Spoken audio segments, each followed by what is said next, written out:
Hey, sports fans, welcome to the Greg Medford Show. I'm your host, Greg, here, Phoenix, Arizona. We're back at the factory, finally, after a couple weeks abroad, doing all sorts of other things. I know you guys have seen all the podcasts up.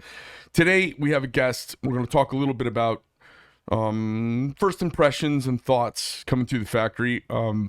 So some of you know me from my politics, and you come to the channel to talk about conservative politics. Some of you know me from the knife world and come to hear me talk about politics.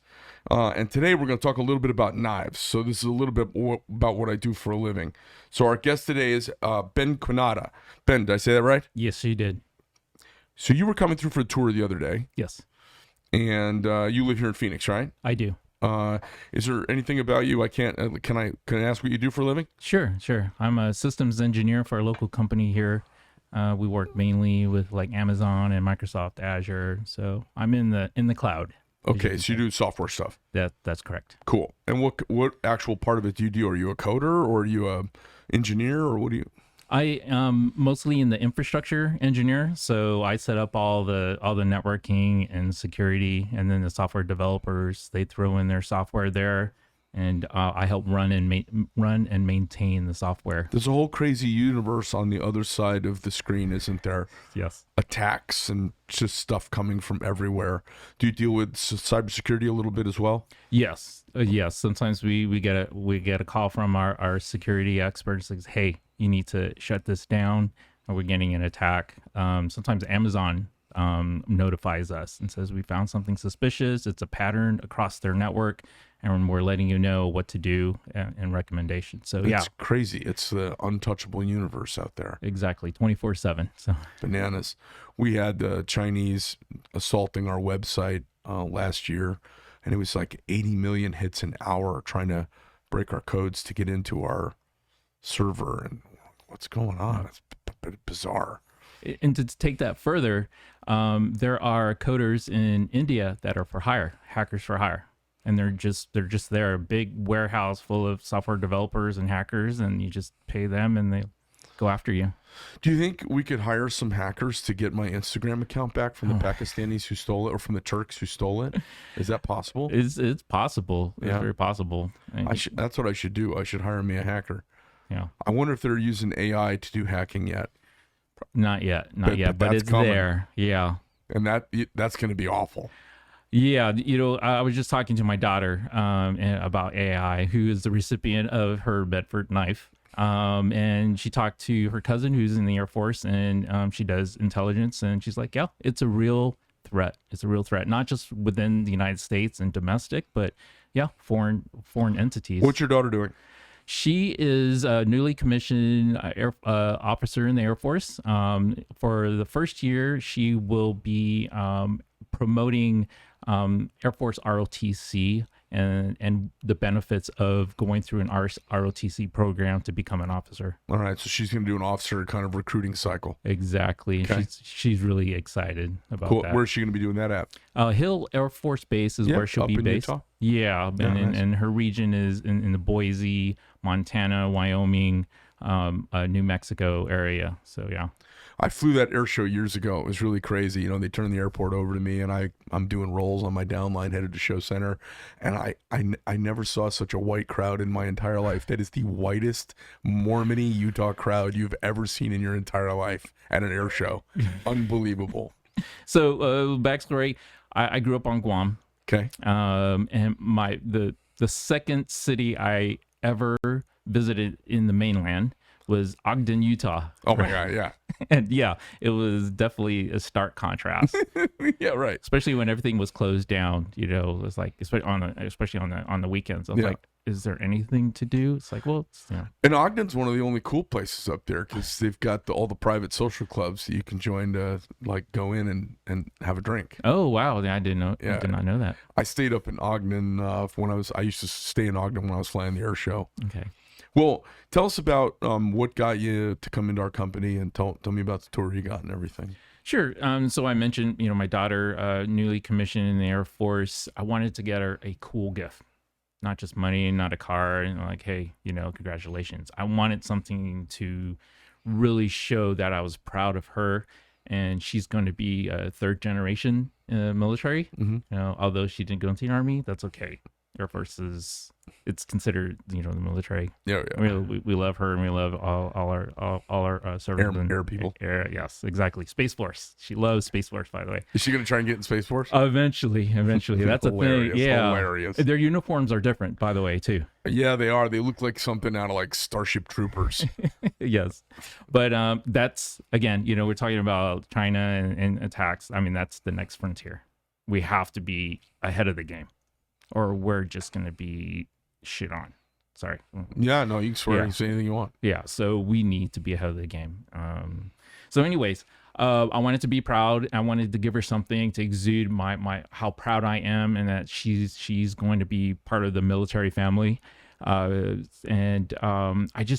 was stumped, and I thought, well, I can get her a knife that's available online, or go to Cabela's or whatever it's called. Tons now. of options. Yeah.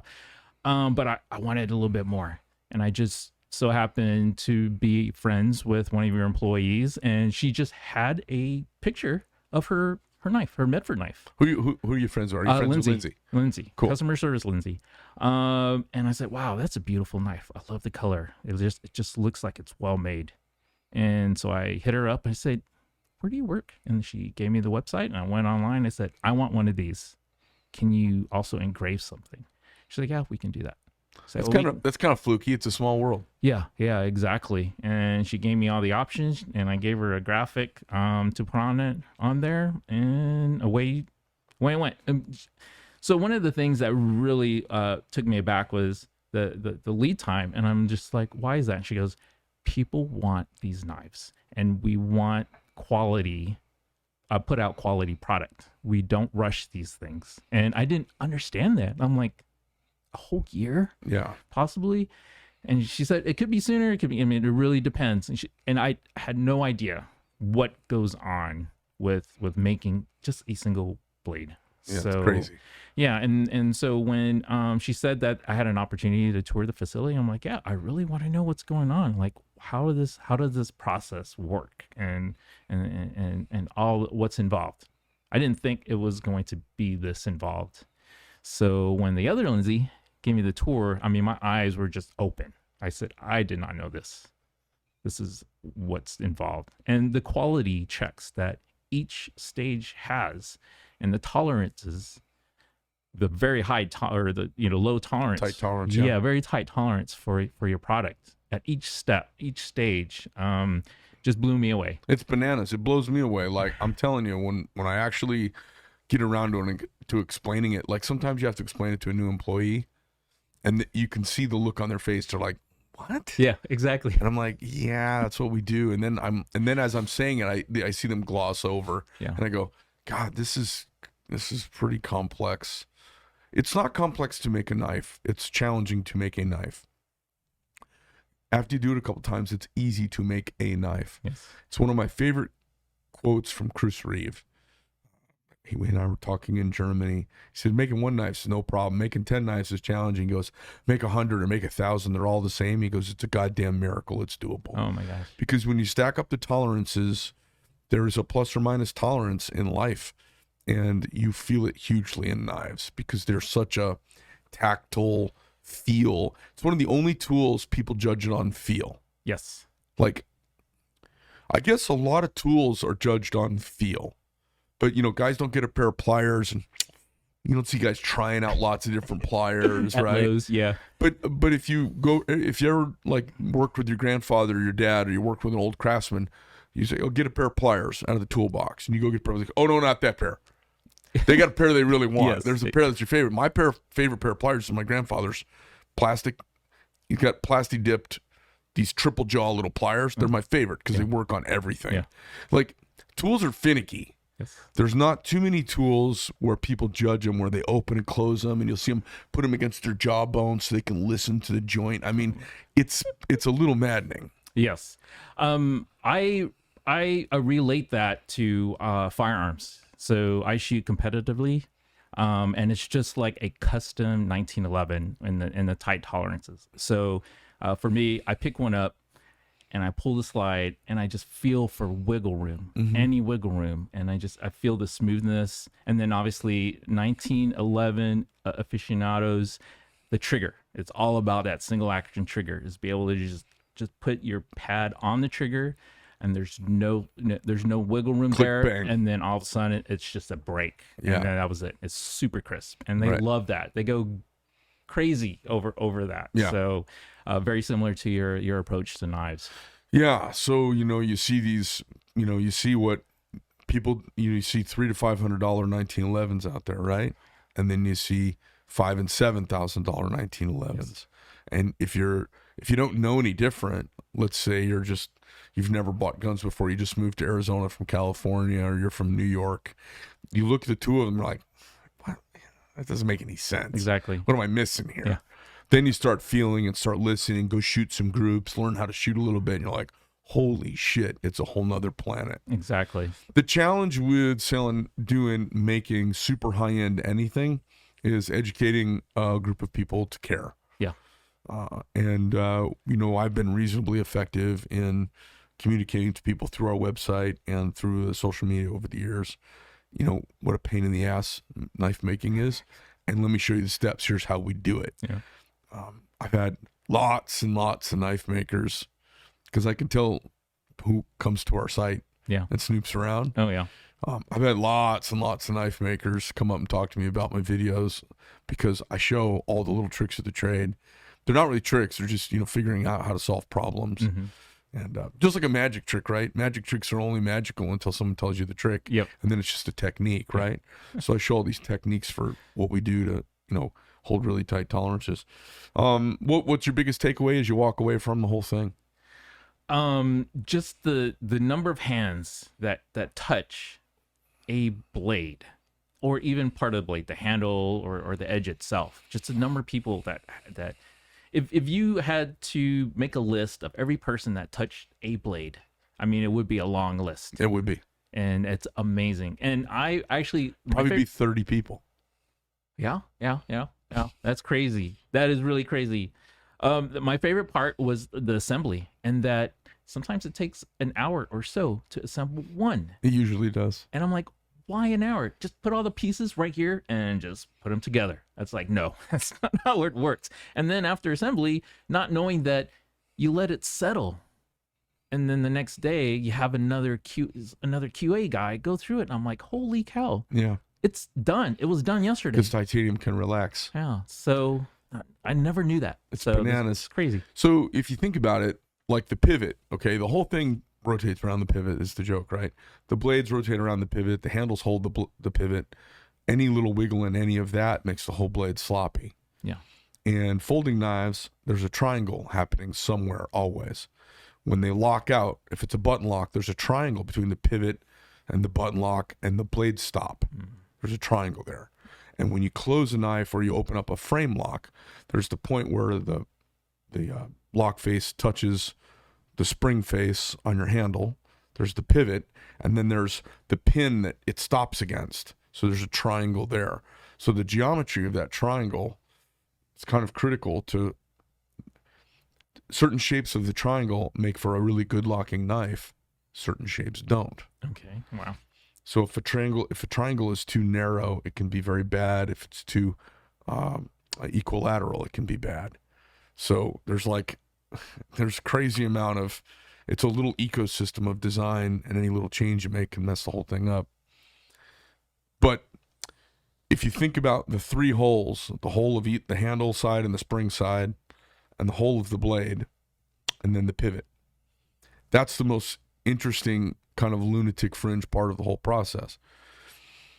If you take 10 pieces of titanium and you put holes for a pivot on them, all 10 will be different diameter. Oh wow. Because first you decide to either helically mill them or you drill them, but you make a hole somehow.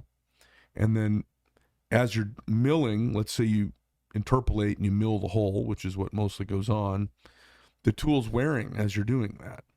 So the hole maybe starts out at 250, and by the time it's got a thou of wear on the tool, it's 248. Okay. And that maybe happens across 10 operations. Oh wow. So from one part, count 10 parts in, the hole's 2 thousandths off. because it's a thou on each side. 2/1000 ruins a knife. If the hole is 2/1000 too big, the pivot bangs all over the place and it makes crazy sounds and it feels weird. And when you go to lock it, the blade shifts because there's a 2 thou of play. So we got to find a way to make the handles, which are made of titanium, which is a metal that pushes back against cutting. Okay. And then you've got a blade, and the blade hole has to be about 2/10 of a thou bigger than the handle holes. 2/10 of 1 thou. That's 4 decimal places. Yeah, I was thinking in my head, like, how many zeros? Where does that It's decimal? 1/5 of a thousandth of an inch. A human hair is about 3/1000 of an inch on average. It's 2/10 of 1 thou. So it's 2/30ths of a hair. Yeah. Wow. So, and you do, but if you make it too small, it's going to grab onto the pivot and try to grab the pivot, and it's going to start wearing stuff out. If you make it too big, when you side wiggle it, it's going to have lash and play in it. When you go to lock it, the blade's going to shift the thou. And then the handles, they have to kind of grip the pivot so the pivot doesn't turn with the blade. Even on a cold day when it contracts a little bit and grabs onto the pin. So to give you an idea, we basically have a 1/2 thou of tolerance between the blade and the handles, and there's 0 tolerance outside of the handles they have to be what's called positional fit, and the blade has to be what's called slip fit. Positional meaning, or actually one is interference, one is positional, and then the blade is slip fit. So on the spring side, we push the pin in with a press, and that holds it so it can't turn. Yeah. It's immovable then. So that one has to be a 1/2 thou smaller than the pivot. And then the front side, we want it to be what's called transitional or positional, meaning you have to kind of force it on, but you can kind of force it off without tools and implements. So it's still gripping it. There's no play, but it doesn't turn well. And that makes it really stable. Now you've got a real stable pivot and 2 handles. And then the blade has to be about 2/10 larger so that it grabs onto the pivot but will slide around it. So you've got to be able to drop a pivot in it, put your thumb over one side, let go, and the pivot won't fall out because of vacuum. It's like, that's what you do to get that feel. And then you hand set the lock, you hand grind the face, you hand set the depth on the lock, the amount of lock engagement. And then the whole thing is a waste if the blade is a 1/2 thou off of proper thickness. Because, the chassis, the handles, you can't adjust the thickness on them. They have Swiss parts that are their spacers. There's plus minus variance in those too. It's quite small, but there's variance in those too. Now the blade's got a plus minus thickness. There's no such thing as my blade is 1/4 of an inch exactly. Well, that's not possible. It's 1/4 of an inch plus or minus a thou would be very aerospacey. Plus or minus a thou would almost ruin us. We're all inside of 1/2 of a thou, all inside of 5/10. If we make a blade plus or minus 2.5 of a thou, it's just close enough that it'll work in every chassis we put it in. It's a crazy number. Nobody's chasing that kind of like consistency outside of something for like a satellite system or telemetry or some satellite telemetry thing, or you know what I mean? There's nobody's doing that kind of craziness. And that's just so that it feels and sounds right. It's kind of bananas. You're dealing with different materials and different behaviors at different temperatures.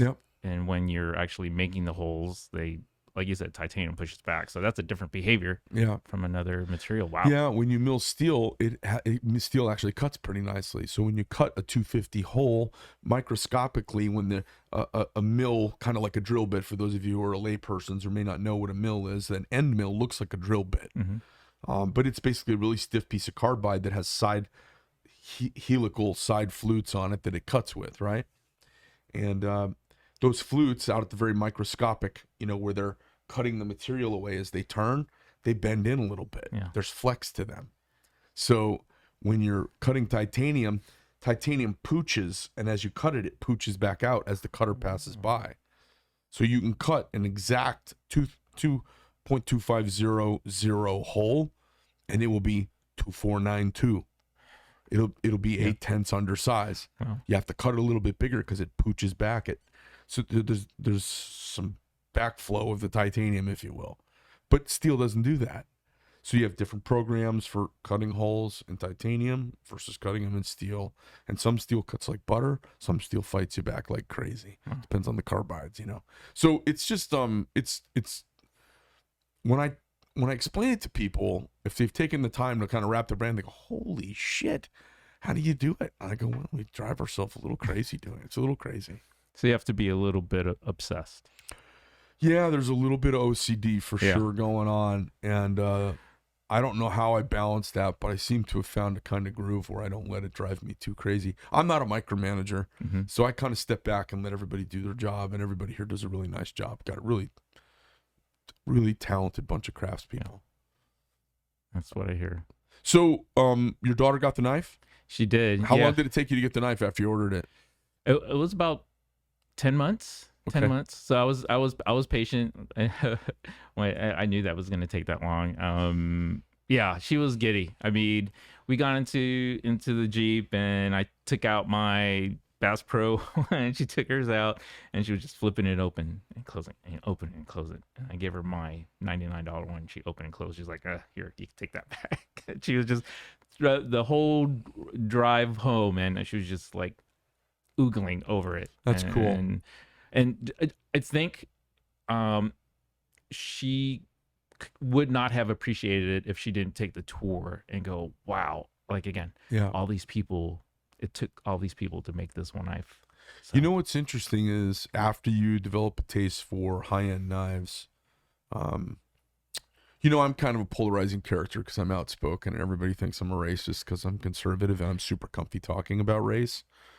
But if you can put all that aside and you just look at our products that my team makes, they will mess up your judgment of everything else, your expectations. If you're someone who has grown up driving Porsches and that's all you ever drive, the first time you drive a non-Porsche, you're going to be like, ugh. Yeah. Because they're so good. Yes. There are only very few companies on planet Earth that when you feel their knives, there is something authentic, amazing feel to it. And what, one of the number one things my employees, the guys on the team here and gals say, I try to, at some point take almost everybody to a trade show, and you get them to a trade show, say, "Hey, go out, check out other knives." And they know what our standard and expectation is.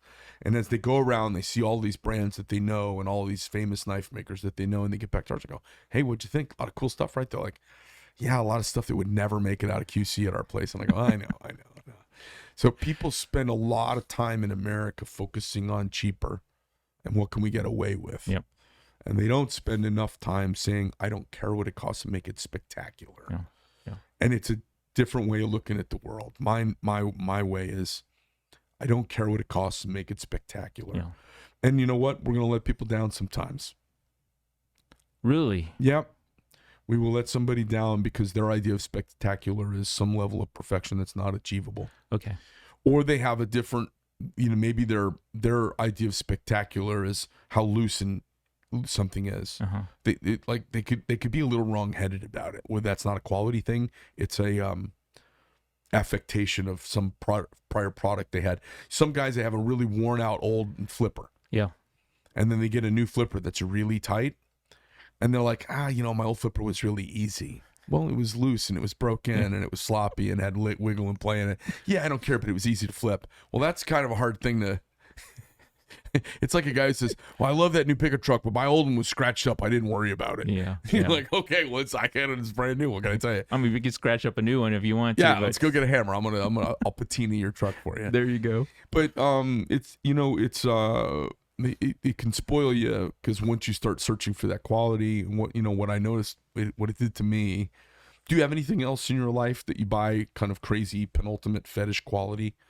I was talked about firearms. That's So very similar. Like what brand or what type maker? So I started out with a Smith & Wesson M&P. It's a plastic classic gun. Yep. And then I started shooting competitively, and I saw these other guys shooting custom 1911s, Nighthawk, right? Right. And staccatos Yeah. and CZs. And I asked them how much it was, and it was like 4,000. I'm like, oh, okay, I'm good. But then once I handled one and fired it, I went, holy cow, this thing, the slide reciprocates like butter. I mean, Right. it was just a Different smooth animal. operator. Yes, exactly. I'm Yeah. like, that price tag isn't so bad when you realize how much pleasure you get out of it. Yeah. The experience is really about the experience. And yeah, a couple years, later, I got myself a couple $1,000 gun, guns, several of them. And I appreciate the workmanship that goes into it. And the same approach, now that I want, have a Medford knife, it's like, okay, I have a newfound appreciation for the craftsmanship and the quality. And yes, it comes with a price. And I am willing to wait and spend the funds to get a quality product. I live in kind of a snooty neighborhood. I'm 53 years old. I own a company. I have worked pretty hard, and I've had some success.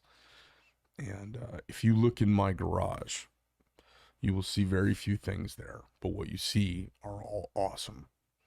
And if you look at my house, I have less stuff than I had when I was younger, a lot less, but what I have is pretty awesome. I feel like the things that we buy, if I drive through, let's say my starter neighborhood when I was a young guy, if I go back and drive through that neighborhood and the garage doors are open, they're full of shit. Yeah. Plastic Rubbermaid tubs and stuff hanging from this, just full of stuff. Lots of mediocre, lots of junk, lots of garage sale stuff at some point. I started deleting all those things from my life very consciously. Like, there's this movement, this minimalist movement, like try to own less than 100 things. Yeah. Okay. Well, if you don't own a house, you can actually get there pretty quickly. Yes. And you go, God, I really don't need that much. I've kind of done it on the high end. Like, I don't have that much, but what I have is all pretty awesome. Yeah. And it enriches your life. A really good knife, it actually, the reason I'm bringing it up, it's not bragging. It's because you said you get pleasure from high-end things. Yes. Plastic injection molded toys for our kids don't bring us much pleasure, and they don't bring the kids much pleasure either. They play with them for a little while, and they end up in the back, sun bleached. Then they end up in the pile on the side of the garage. Then they end up in the big trash receptacle that we roll out like a big gulp out to the sidewalk, right? Or they end up in a garage sale. I've tried to, I got a thing now where, I don't buy anything that I would ever put in a garage sale. And I have a lot less things. Like I said, my garage is almost empty. But what's there, every one of you be like, oh my God, oh my God, that's so cool. Oh my God, that's so cool. Because I've just tried to say, I'm not going to buy a lot of stuff, but whatever it gets to be spectacular. And I feel like that knives did it to me. Knives started that. And it permeated everything else in my life. Because I was searching for this perfection. Yeah. Searching for this perfect, gap-free, perfect little, it's a simple mechanism, right? It's got a little wedge friction lock, or it's got a little button on it. How do you make one that has no play in any direction? Yeah. It's like the perfect pistol, that's $6,000 or $8,000. So I started doing that with everything else in my life. I started doing it with my shoes. So I know it's weird. I don't know how many shoes you have. You probably got a cup trainer, a pair of running shoes, a couple of sneakers for working out. There you go. Got your old pair that's your beater that you'll go mow in or do yard work in, right? Yep. Then maybe you got a pair of work boots. Yep. Maybe two, one that's good for standing all day, and then one that's good for if you're going to be swinging a shovel. There you go. Yes. Am I right? You got a couple pairs of boots? Yep. Okay. And then most of us have a pair of hiking shoes or hiking boots. Yep. Okay. Yep. And then most of us have something we'd wear down to the river if we were going to go canoeing or whatever, right? So you end up having 10 or 15 or 20 pairs of shoes if you're a guy who's got some hobbies and gets around a little bit. I bet most guys have got between 12 and 20 pairs of shoes. Yep. And then you got a funeral, so you got a pair of dress shoes. Of course. And then you're like, every now and then you got to go to your in-laws' place. You don't want to wear dress suits. You got something that's semi-dressy. Yeah. Right? Yeah. We've all got that, right? You put some effort into dressing up. Yeah. for Yeah. them. But it's not a funeral, so you're not all the way. Exactly. So what I did is I kind of started curating my shoes. So I have that same roster of shoes I've always had, but now I have all handmade and American made. There you go. And it's like I'm like fashion stuff. I'm like, I roll my eyes at it. I used to. Now I kind of get it, because now I see my shoes. The knife thing started my shoe thing, and it started my watch thing. There you go. And so I kind of have a curated stuff around me now. I'm like, oh, I don't need one of those. I already have one kind of like it. Yeah. And they were expensive as hell, and I wouldn't give them back for anything. What's that? Okay, fair enough. So it's just one of those developing a quality fetish. Yes. Can go everywhere. Yeah. So you got it with guns first. Oh yeah. And maybe yeah. you're getting it with knives Oh now. no. I have been shopping. I have been shopping on your site going, do I just want a practical smooth criminal, or do I go a little bit bigger? And, I always recommend practical and totally simple for your first one. Smooth criminal. And then get your Sunday go-to-meeting knife. Because you'll get some nuance from it. From carrying it, you'd be like, hey, I kind of like flippers, or hey, I don't like flippers, or hey, I want one that's not a flipper. Yeah. Fixed blade. But it's funny. It starts affecting everything. Oh, yes. So it started affecting, like, when I went to get dishes for my house. I got divorced, and I had to, buy all the kitchen stuff. So I went and talked to my mom, and she got these diner plates from the 1950s out of a Greek diner that have sailboats on them. Yeah. Super masculine, made by this Japanese company, Noritake. Yeah. And if you read about them, it's the best quality porcelain and all of this yada, yada, yada. Well, the plates are goddamn indestructible, and I love the damn things. And they've got this classic style to them. Nice. So that's the way my house is. It's kind of a weird collection of just trying to get the absolute kind of best. Yeah. And it wasn't like gold leafed and fancy. They're diner plates from a diner in the 1950s.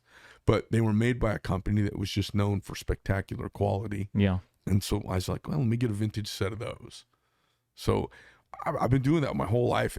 And what's funny is buying high-end knives led me to discernment towards having only things around me that elevate my life. Yes. Quality of life, pleasure. I mean, you get meaning out of your life.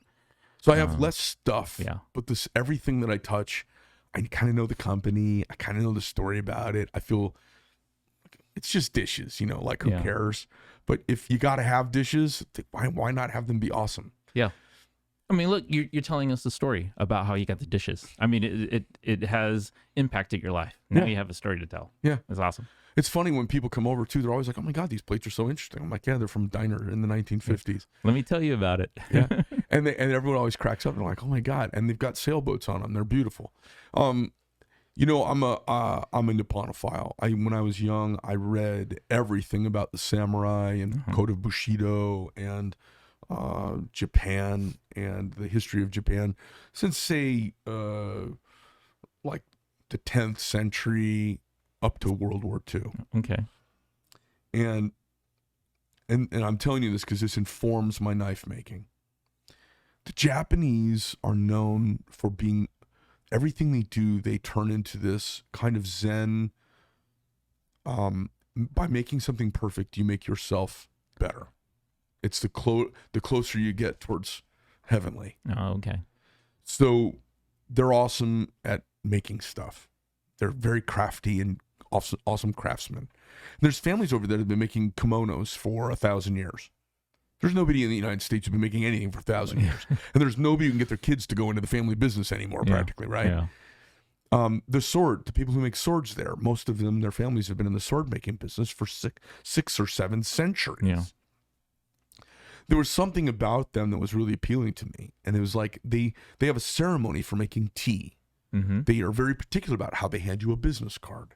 They're particular about how they shake your hand. Like, it intrigued me. And what I found was it elevates your life to try to do things perfectly. And then you have to have the grace to let yourself be not perfect, which is, that's the maybe Judeo-Christian, forgive yourself a little bit. Mm-hmm. But that informs my knife making. We're trying to make them perfect. The stuff that matters. Yeah. The feel, the fit, how it works in your hand, and the edge. You guys are doing a great job, by the way.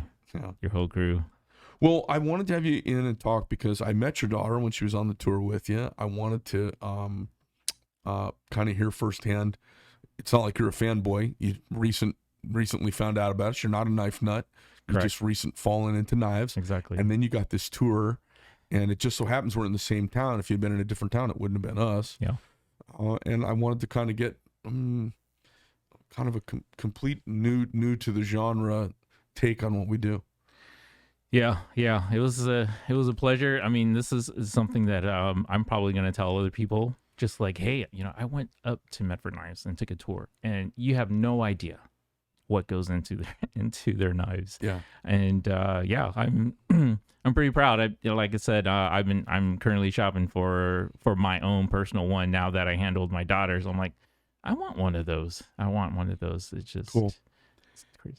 Something crossed my mind years ago when people didn't understand the price, and I was one of the I was one of the most expensive American-made, shooting for a semi-production level handmade knife, and it crossed my mind that people had no idea about the value of what goes into it. Yeah. When people know what goes into it, they start to see the value. Yeah. Or it's just another damn widget. You know what I mean? Yeah. And what I noticed, I had a couple of dads come in, and dads in their 70s, they remember their first house costing $3,500. Yeah. You know what I'm saying? Yeah. So you get your dad to come in, and I had a couple Navy SEALs and a couple Marines whose dads came in to get them a graduation knife. SEAL, hey, what do you want? Oh, give me a Medford knife. Oh, the coolest thing ever. So the dads come in and they're like aghast at the price. They're just like, what the hell? I mean, my knife cost me $49. I've had it for 2 years. What? Oh, my kid wants one. I'm just going to get one. They've driven here from Texas. Yeah. And I give them the tour. And at the end of the tour, they're like, man, I didn't know. Yep. They're like, can you make another one just like that one for me and just put number 2 on it so my boys go? Like, and I said, man, that was illustrative for me because I'm like, people just don't know. And when they do know, they think it's cool and it's worth it. Yes. But if they don't know, they don't think it's worth it. Exactly. Yeah. Well, listen, pleasure having you in, Ben. I'm really happy that you came back. I appreciate the trouble taking time out of your day. And it's fun having you on. It's fun kind of hearing your very fresh perspective on the walkthrough and the take on what we do. Yeah, I'm happy to do this for you. Very cool. Well, I guess we'll make a knife for you when you're ready. Yes, exactly. Thanks for coming in. Really appreciate it. Yeah, you're very welcome. Thanks for having me.